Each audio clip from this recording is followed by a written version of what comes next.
नमस्कार दोस्तों। आज की क्लास में हम देखेंगे करंट मुद्दे पे जो रूस और यूक्रेन के बीच युद्ध चल रहा है उस पर, क्योंकि हम अच्छी तरह जानते हैं कि रूस और यूक्रेन अगर लड़ते हैं तो कहीं ना कहीं इससे पूरी पृथ्वी पे सभी देशों को हानि है, चाहे वो अमेरिका हो या यूरोपीय देश हो या अफ्रीका देश हो या भारत, ऑस्ट्रेलिया या जापान, कोई भी हो। क्योंकि आज का जो दौर है वो ग्लोबलाइजेशन का दौर है और कहीं ना कहीं सभी देश एक दूसरे से जुड़े हुए हैं। तो हम इसमें सबसे पहले देखेंगे कि इसके पीछे क्या कारण है कि जो आज वो इस स्थिति में पहुंचे हुए हैं। तो हम देखेंगे सबसे पहले यूक्रेन की स्थिति ये है, रूस यहाँ पे है। तो इस समय सबसे चर्चित नाम है वो है व्लादिमीर पुतिन का, जो इस समय तो उसमें सबसे पहले हम देखते हैं कि व्लादिमीर पुतिन का इतिहास क्या रहा है और किस तरीके से उन्होंने देश को आगे बढ़ाया है और इस स्थिति में वो आज आ गए हैं कि कहीं ना कहीं वो जो है एक पूरा देश जो है जिससे घबराया हुआ है। तो हम व्लादिमीर पुतिन के बारे में जानते हैं कि KGB एक संगठन था, जासूसी संगठन था जिसके वो सदस्य रहे थे और उसके बाद इन्होंने FSB की भी ये भी एक खुफिया एजेंसी है जिसका इन्होंने प्रतिनिधित्व किया था और जिसके प्रमुख रहे थे। उसके बाद साल 1999 से इन्होंने राजनीति में खुद को उतारा और 2020 से लेके आज तक ये जो है रूस का प्रतिनिधित्व करते आ रहे हैं। तो इस तरीके से जो एक व्यक्ति, जो एक शख्स इतने वर्षों से किसी भी संस्था का प्रतिनिधित्व किया है तो वो कहीं ना कहीं वो एक संगठित और मजबूत आदमी हो सकता है। और कहीं ना कहीं इसके पीछे ये है कि व्लादिमीर पुतिन कहीं ना कहीं वहाँ पे अमेरिका के होने की वजह से वो अपने कदम पीछे नहीं ले रहे हैं, क्योंकि वहाँ पे बातचीत के द्वारा समझौता किया जा सकता था, लेकिन उसके पीछे कहीं ना कहीं अमेरिका का हाथ है जो कहीं ना कहीं यूक्रेन को उकसा रहा है।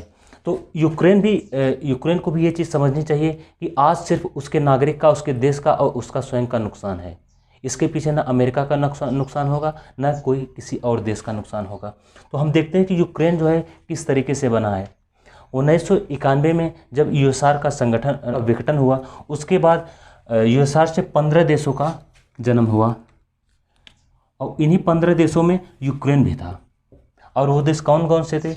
वो देश थे कजाकिस्तान था, किर्गिस्तान था, तजाकिस्तान था, तुर्कमेनिस्तान था, उज्बेकिस्तान था, अजरबैजान था, लाटविया था, मोल्डोवा था, यूक्रेन था, लाटविया था और उसके बाद एस्टोनिया था, लिथुआनिया था, जॉर्जिया था, बेलारूस था और आर्मेनिया था।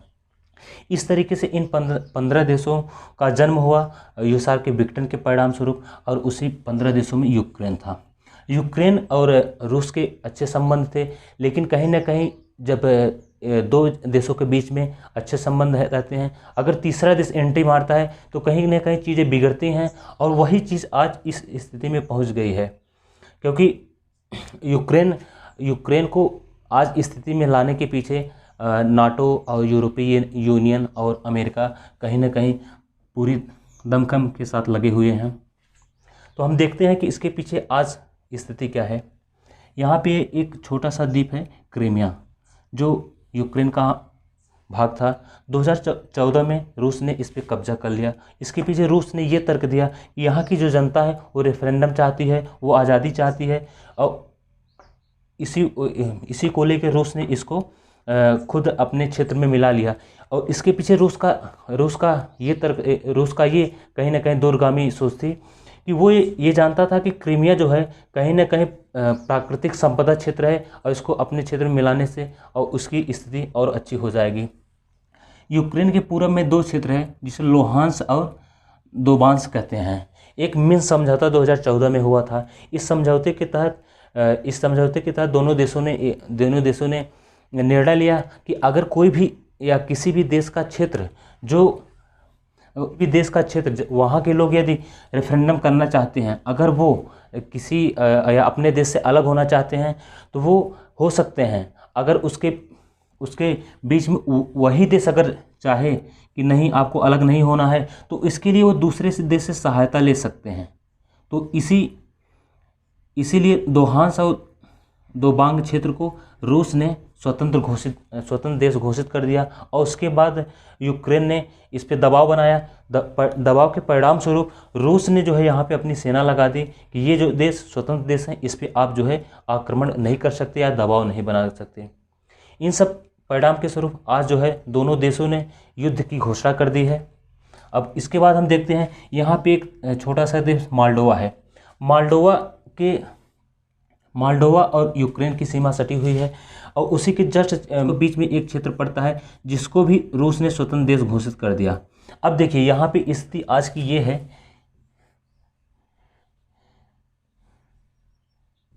ये क्षेत्र रूस का है, ये क्षेत्र रूस का है, ये क्षेत्र रूस का है, ये क्षेत्र रूस का है। क्रीमिया भी आज रूस का हो चुका है। अब देखिए यहाँ पे रूस ने अपनी सेना यहाँ पे भी लगा दी है और यहाँ पर लगा दी है, यहाँ पे लगा दी है, यहाँ पे लगा दी है और यहाँ भी इन्होंने अपनी सेना रूस ने लगा दी है। अब इस तरीके से जो यूक्रेन है वो चारों तरफ से रूस से घिर चुका है। रूस ने चारों तरफ से सेना लगा दी है। अब देखिए यहाँ पे होगा ये कि जब ये क्षेत्र लोहांस्क और दोबांग यूक्रेन से कट जाएंगे और ये भी क्षेत्र यूक्रेन से कट चुका है, क्रीमिया भी यहाँ का नहीं है। इस तरीके से जब रूस यहाँ से सीधा आक्रमण करके ये क्षेत्र यूक्रेन से अलग कर देगा तो कहीं ना कहीं यूक्रेन का जो काला सागर से जो उसका तट लगता था वो कट जाएगा और इस तरह से यूक्रेन जो है आने वाले समय में लॉक कंट्री हो जाएगा और जिससे कहीं ना कहीं उसको व्यापार करने में कठिनाई होगी।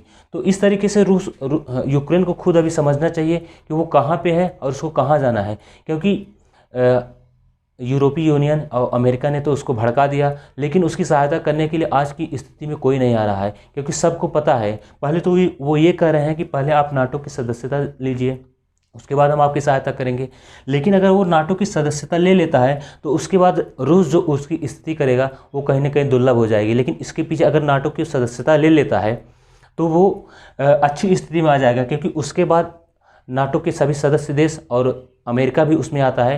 तो वो दोनों जब यूक्रेन की तरफ से आएंगे तो कहीं ना कहीं और विनाशक युद्ध होगा। तो बीच में आज की स्थिति यही है, हम युद्ध की ओर न जाके हम बीच का रास्ता निकालें। तो हम देखते हैं यहाँ पे यूरोपीय यूनियन हो गया और यूएसए हो गया, ये दोनों देश नाटो के सदस्य में आते हैं। इस समय नाटो के 30 सदस्य देश हैं जो कहीं ना कहीं यूक्रेन को अपने फेवर में लाना चाहते हैं। लाने के पीछे कारण यही है कि यूक्रेन जो है कभी न कभी रूस का हिस्सा था और हर एक देश चाहता है, चाहे वो उदाहरण स्वरूप में ले सकते हैं पाकिस्तान को। आज पाकिस्तान जो है एक स्वतंत्र देश है, लेकिन कभी न कभी वो भारत का हिस्सा हुआ करता था। इस तरीके से कूटनीतिक तरीके से अमेरिका भी चाहता है कि यूक्रेन पूरी तरह से रूस से अलग हो जाए। जब पूरी तरह से अलग हो जाएगा तो अमेरिका जो है अपना पैर रूस के बगल में पसार सकेगा और जिससे कहीं ना कहीं रूस को समस्या खड़ी हो सकती है भविष्य में। तो इस तरीके से अमेरिका जो है अपने लाभ के लिए ये सब चीज़ें आगे बढ़ा रहा है। उसके बाद आ जाता है कि यूएसए की स्थिति क्या होगी अगर वो यूक्रेन में अपनी स्थिति मजबूत कर लेता है। तो वो यूरोपीय यूनियन के बाद वो धीरे धीरे रूस की तरफ बढ़ेगा और रूस जो आज कहीं ना कहीं परमाणु संपन्न शक्ति देशों में आता है तो उस पर दबाव बनाएगा। और वो अमेरिका हमेशा लोगों को बताता रहता है कि विश्व में सबसे ताकतवर हम ही हैं, तो वो चीज़ एक बार वो फिर से प्रूव कर सकता है। तो उसके बाद देखेंगे कि अब हम देखते हैं कि कौन सा देश किसकी तरफ है, क्योंकि हम अच्छी तरह जानते हैं कि आज जो स्थिति बनी हुई है उसमें कहीं ना कहीं आज हम देख रहे हैं 2-3 महीने से, फरवरी से चीज़ें चली आ रही हैं कि अमेरिका जो है धीरे धीरे मतलब सपोर्ट करने का प्रयास में यूक्रेन के साथ हैं, या यूरोपीय यूनियन या नाटो सदस्य देश कर रहे थे। लेकिन जब युद्ध शुरू हुआ है तो उसमें नुकसान सिर्फ यूक्रेन का है, क्योंकि यूक्रेन की आज कोई मदद करने के लिए नहीं आ रहा है। जर्मनी ने कह दिया है और इंग्लैंड ने कह दिया है, लेकिन आज भी वो धरातल पे नहीं मदद कर रहे हैं यूक्रेन का। अब इन सब युद्ध के परिणाम स्वरूप अगर हम देखेंगे तो रूस की स्थिति क्या है आज, क्योंकि हम अच्छी तरह जानते हैं युद्ध से सिर्फ विनाश हो सकता है, उससे विकास नहीं हो सकता। तो रूस को भी एक मध्यम मार्ग अपनाना चाहिए। हाँ, इस स्थिति में रूस ने जो डिसीजन लिया है वो उसका पर्सनल डिसीजन है, लेकिन इन फ्यूचर उसका क्या डिसीजन क्या गलत होगा सही होगा वो हम देखते हैं। क्योंकि आज रूस युद्ध कर रहा है। अब देखिए यूक्रेन जो है, यूक्रेन चाहे युद्ध में हारता है या जीतता है या बर्बाद होता है, तो उसके उसके बाद जब स्थिति सामान्य होगी तो रूस के बगल रूस के जो पड़ोसी छोटे छोटे देश हैं, कहीं ना कहीं वो एक बार फिर अमेरिका की तरफ झुकेंगे, क्योंकि जो आज स्थिति यूक्रेन की है आने वाले भविष्य में उनकी भी हो सकती है, और वो नाटो की सदस्यता लेंगे और के बीच और रूस के बीच दूरी बनेगी। तो जिससे कहीं ना कहीं कूटनीतिक रूप से वो रूस की हार मानी जाएगी। भले वो रूस आज युद्ध को जीत जाता है, भविष्य में ये रूस के लिए रूस की हार मानी जाएगी। उसके बाद हम देखते हैं यूक्रेन की क्या स्थिति है। यूक्रेन आज युद्ध में सिर्फ अपने डिफेंस के लिए कर रहा है, क्योंकि जब से युद्ध शुरू हुआ है उसके पहले से यूरोपीय देशों ने या अमेरिका ने हमेशा से आश्वासन दिया कि चलिए हम आपके साथ हैं, लड़ेंगे। लेकिन हकीकत ये है कि जब युद्ध शुरू हुआ तो किसी ने यूक्रेन का साथ नहीं दिया, और स्थिति आज ये है कि सिर्फ नुकसान सिर्फ यूक्रेन का हो रहा है और अमेरिका अपना हथियार बेच रहा है। तो आज यूक्रेन को भी ये सोचना चाहिए कि क्योंकि वहाँ की जनता और देश की अर्थव्यवस्था का नुकसान हो रहा है, तो यूक्रेन और रूस को दोनों को आपसी मतभेद मिटा के इस स्थिति से बाहर निकलना चाहिए, क्योंकि नुकसान दोनों का है। तो इस तरीके से हमने देखा कि रूस और यूक्रेन अगर युद्ध को और आगे ले जाते हैं तो उस पर क्या प्रभाव पड़ता है, और उनके बीच किस तरीके से बीच का रास्ता निकाला जा सकता है। अब हम देखते हैं कि भारत की उसमें स्थिति क्या है, क्योंकि हम अच्छी तरह से जानते हैं कि भारत जो है आज रूस और अमेरिका दोनों के साथ अच्छे कूटनीतिक संबंध हैं, और रूस और चीन ये दोनों देश एक खेमे में खड़े हुए हैं। अमेरिका, जापान, ऑस्ट्रेलिया ये दोनों एक खेमे में खड़े हुए हैं, लेकिन चीन जो है खुल के रूस का साथ ये नहीं कह रहा कि हम आपकी तरफ हैं, क्योंकि वो भी कूटनीतिक संबंध सिर्फ निभा रहा है। तो वही स्थिति भारत की भी होनी चाहिए। वह कूटनीतिक तरीके से कहे कि हम ना आपकी तरफ, ना हम उनकी तरफ है, ना उनकी तरफ है। क्योंकि हम जानते हैं कि जिस दिन हम डिसीजन ले लेंगे हम उनकी तरफ हैं, जब चीज़ें सामान्य होंगी तब उसके बाद मानसिक गुट का निर्माण होगा। तो भारत को आज फाइनली ये डिसीजन लेना चाहिए कि हम किसी की तरफ नहीं हैं, और भारत जो सुरक्षा स्थिति है, क्योंकि हम जानते हैं कि चाहे जब भारत पे संकट आया है तो अमेरिका ने नहीं साथ दिया है। अमेरिका जाके पाकिस्तान के फेवर में चला जाता है, रूस ने हमारा हमेशा साथ दिया है। तो इस तरीके से भारत को हमेशा ये सोचना चाहिए कि चीन को देख के वो जो है अमेरिका की तरफ न भागे, क्योंकि जब रूस, चीन, पाकिस्तान, हम एक बार मान लेते हैं कि भारत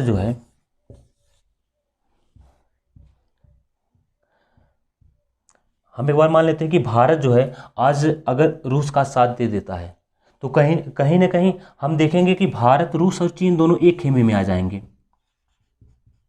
तब स्थिति और गंभीर हो जाएगी। गंभीर इसलिए हो जाएगी क्योंकि हम अच्छी तरह जानते हैं कि हमको जो है युद्ध समाप्त होने के बाद स्थिति सामान्य होगी तो विश्व व्यापार में कहीं ना कहीं हमको हर देश से अच्छे संबंध बनाने की आवश्यकता है। तो आज हम देखते हैं कि भारत सुरक्षा की दृष्टि से, क्योंकि जब से भारत की सुरक्षा की बात आई है तो हमेशा से रूस ने ही साथ दिया है। और उसके बाद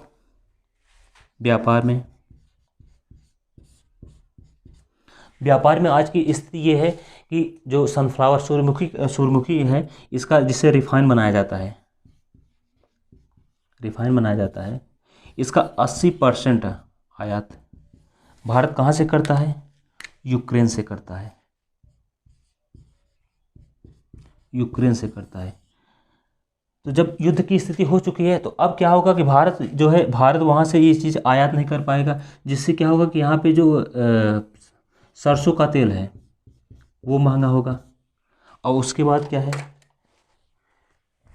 कि भारत रूस से गैस और पेट्रोलियम पदार्थ का आयात करता है, तो जिससे गैस और पेट्रोल महंगा होगा। तो कहीं ना कहीं आने वाले समय में भारत पे भी प्रभाव पड़ेगा, जिसमें सरसों के तेल और ये खाद्य पदार्थ, क्योंकि जब पेट्रोल महंगा होता है तो ये पेट्रोल पूरा सर्किल बनाता है।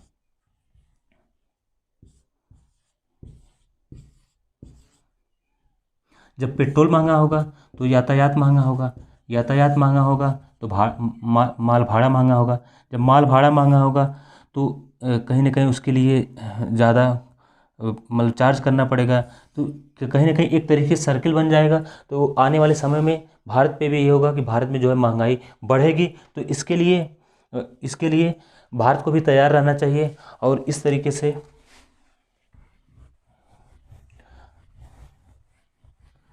हमने पिछले पिछले हफ्ते देखा था, जो भारत का मार्केट था, भारत का शेयर मार्केट था, वो ऑल ओवर 5% प्लस डाउन गया है। सिर्फ किससे? रूस और यूक्रेन की वजह से। कहीं ना कहीं भारत को भी इससे नुकसान है। तो भारत को तटस्थ होते हुए कूटनीतिक संबंध बनाना है और मध्यस्थता का अगर मौका मिलता है तो भारत को भी सहभागिता लेनी चाहिए। कहीं ना कहीं युद्ध से कुछ नहीं हो सकता, युद्ध विराम से ही सबका भला हो सकता है या विकास हो सकता है और आने वाले भविष्य में चीज़ें सामान्य हो सकती हैं। इस क्लास यहीं पे समाप्त होती है और चैनल पे आने के लिए बहुत बहुत धन्यवाद। चैनल को सब्सक्राइब करें, शेयर करें। इसी के साथ ये क्लास यहीं समाप्त होती है। धन्यवाद।